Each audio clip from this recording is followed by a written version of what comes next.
ஒரு பெரிய காடு. அங்கே எல்லா விலங்குகளும் அமைதியாக வாழ்ந்தன. அந்த காட்டில் ஒரு சிங்கக்குட்டி பிறந்தது. அதன் பெயர் சீரு. சீரு மிகவும் ஆவலாக எல்லாவற்றையும் கற்றுக்கொள்ள முயற்சி செய்தது. ஓடுவது, குரல் கொடுப்பது, வேட்டையாடுவது என பல விஷயங்கள் செய்தது. ஒரு நாள் சிறு முயலை பிடிக்க புறப்பட்டது. ஆனால் முயல் வேகமாக ஓடி தப்பிவிட்டது.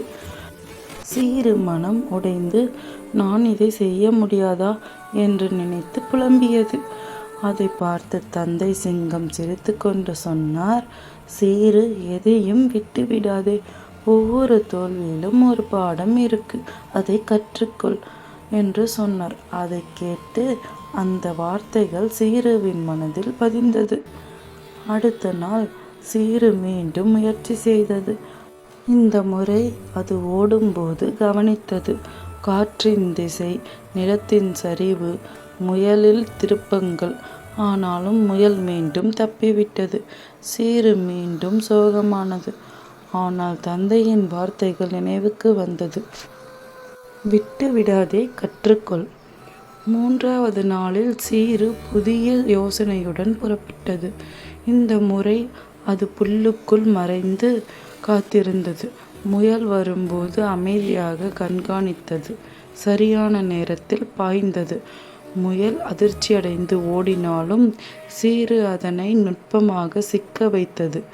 முதன்முறையாக சீரு வெற்றி பெற்றது. அந்த நாள் மாலை தந்தை சிங்கம் பெருமையுடன் சொன்னார், பாரு சீரு, நீ வென்றதற்கு காரணம் உன் வலிமை இல்லை, உன் கற்றல் மனப்பாங்குதான். ஒவ்வொரு தவறும் உனக்கு புதிய பாடம் கற்றுத்தந்தது. சீரு புன்னகையுடன் சொன்னது, ஆமாம் அப்பா, இனி நான் எந்த விஷயத்தையும் விட்டுவிட மாட்டேன்.